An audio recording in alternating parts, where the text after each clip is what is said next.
Hi friends.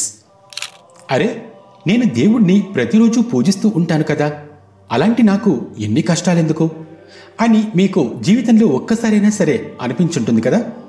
అసలు జీవితంలో గుడి గడప ఎక్కనివాడు, దేవుడికి ఒక్కసారి కూడా దండం పెట్టనివాడు, పిల్లికి భిక్షం పెట్టనివాడు కూడా సుఖంగా జీవిస్తూ ఉంటాడు. ఇలాంటి సమయంలోనే అసలు దేవుడనేవాడు ఉన్నాడా అనే అనుమానం మనకు కలక్కపోదు. ఈరోజు ఈ వీడియోలో మనం ఈ విషయం గురించి చర్చించుకుందాం. దేవుడి న్యాయ వ్యవస్థ ఇంత అన్యాయంగా ఉందా? నిజంగానే దేవుడు తనను పూజించే వాళ్లకే కష్టాలు కలిగిస్తూ ఉంటాడా?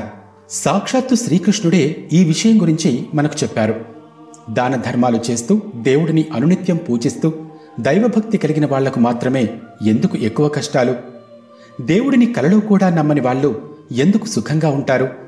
ఇలాంటి సందేహాలు అన్నింటినీ కూడా శ్రీకృష్ణ భగవానుడు మనకు అరటిపండు వలిచినంత సులువుగా అర్థమయ్యేలా చెప్పారు. అదేంటో ఈ వీడియోలో మనం తెలుసుకుందాం.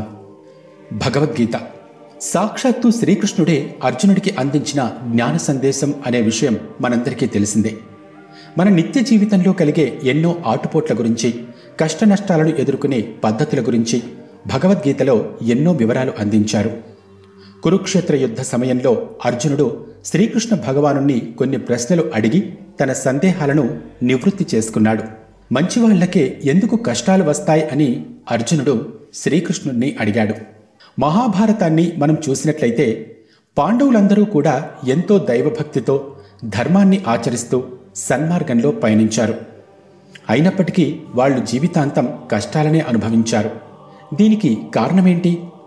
దేవుణ్ణి నమ్ముకున్న తమకు ఎందుకు ఈ విధమైన సమస్యలు కలుగుతూ ఉన్నాయని అర్జునుడు శ్రీకృష్ణుడిని అడిగాడు. అప్పుడు శ్రీకృష్ణుడు అర్జునుడికి ఒక చిన్న కథను చెప్పాడు.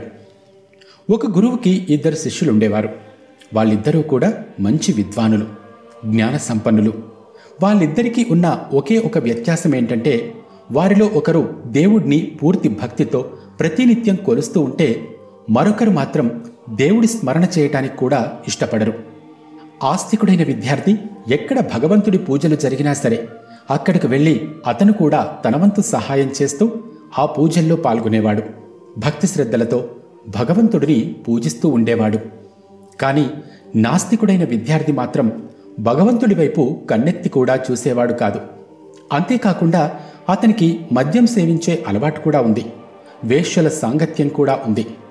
లోకంలో ఉండాల్సిన చెత్త అలవాట్లన్నీ కూడా అతనికున్నాయి.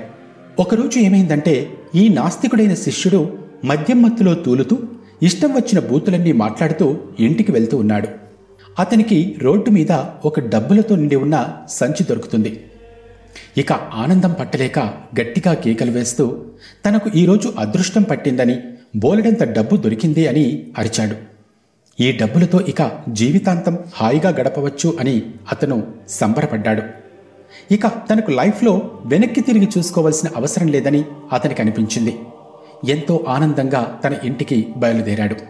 అదే సమయంలో భగవంతుడిని ఎంతగానో ధ్యానించే శిష్యుడికి మాత్రం ఇంటికి వెళ్లే సమయంలో కాలిలో ఒక రాయి గుచ్చుకుంటుంది. సరిగ్గా అదే సమయంలో ఆ నాస్తికుడైన శిష్యుడు కూడా అటువైపుగా వస్తాడు. ఇక దొరికిందే సందు అన్నట్టు పూజలు చేసే శిష్యుణ్ణి హేళన చేస్తూ వెక్కిరింపుగా మాట్లాడటం మొదలు పెడతాడు. ప్రతిరోజు నువ్వు దేవుడికి ఎన్నో నైవేద్యాలు సమర్పిస్తూ భక్తిగా పూజిస్తూ ఉంటావు కదా, నీకు లభించిన బహుమతి ఇదేనా? కానీ నన్ను చూడు, నేను దేవుణ్ణి ఎప్పుడూ పూజించలేదు. అసలు దేవుడు ఉంటాడని కూడా నేను నమ్మలేదు. అటువంటి నాకు జీవితకాలానికి సరిపడా డబ్బు సంచి దొరికింది. నేను జీవితంలో ఒక మంచి పని చేసింది లేదు. గుడికి వెళ్ళి పూజలు చేయలేదు. కనీసం మా ఇంట్లో దేవుడి ఫోటో కూడా లేదు. అయినా సరే నాకు ఇటువంటి అదృష్టం దొరికింది. నీకంటే సుఖంగా నేనే జీవిస్తూ ఉన్నాను. నాకు దేనికి లోటు లేదు.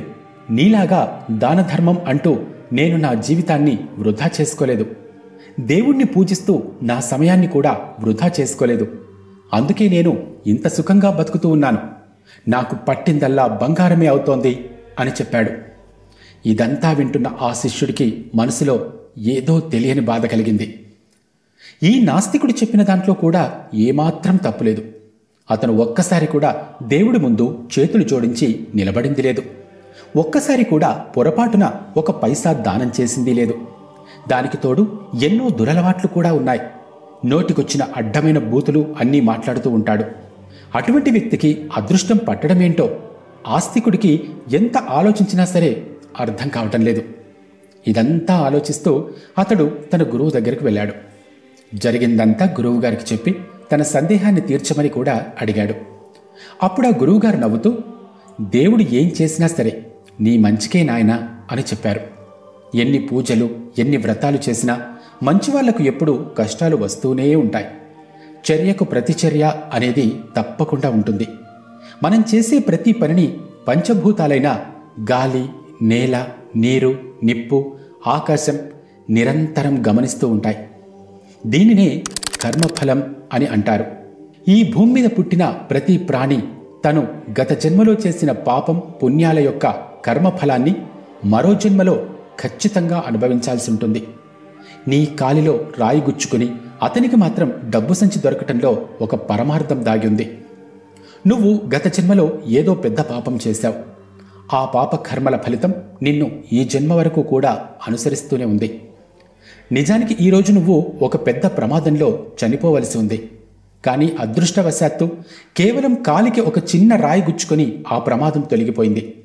నువ్వు ప్రతినిత్యం భగవంతుణ్ణి పూజిస్తూ ఉంటావు కాబట్టి నీకు ఎలాంటి ప్రమాదమూ కలగకుండా ఆ దేవుడే నిన్ను రక్షించాడు. ఇక నీ మిత్రుడి గురించి చెప్పాలి అంటే అతను గత జన్మలో ఒక మహాసాధువుగా జీవించాడు. ఈరోజు అతని అదృష్టమే మారబోతోంది. ఎన్నో కోట్లకు అతను వారసుడిగా మారబోతున్నాడు. కానీ ఈ జన్మలో అతను ఒక్క మంచి పని కూడా చేయలేదు. అందువల్ల గత జన్మ తాలూకా పుణ్యఫలం ఫలితంగా అతనికి ఈ జన్మలో కేవలం కొంత డబ్బు మాత్రమే లభించింది. వర్తమానం మీద దృష్టి పెట్టి పనిచేయటం మొదలుపెట్టు. అంతేకాని భగవంతుణ్ణి నిందించకు. తనను నమ్మిన వాడిని ఆ భగవంతుడు ఎప్పటికీ కూడా మోసం చేయడు. ఇలా ఆ గురువుగారు చెప్పిన మాటలు విన్న తర్వాత ఆ మంచివాడైన శిష్యుడికి జ్ఞానోదయమైంది. అప్పటి నుండి అతనికి భగవంతుడి పట్ల మరింత భక్తి పెరిగిపోయింది. కర్మ ఫలితం ఏ విధంగా ఉంటుందో మీకు కూడా అర్థమైందని అనుకుంటున్నాం. బంగారాన్ని ఎంతో వేడిలో మరిగిస్తే కానీ అందమైన ఆభరణంగా మారదు. అలాగే వరుసగా కష్టాలు అనేవి ఎప్పటికీ ఉండవు. చెడు వెనుకే మంచి, కష్టాల వెనుకే సుఖం అనేది తప్పకుండా ఉంటుంది. మంచివారికి ఎప్పుడూ మంచే జరుగుతుంది.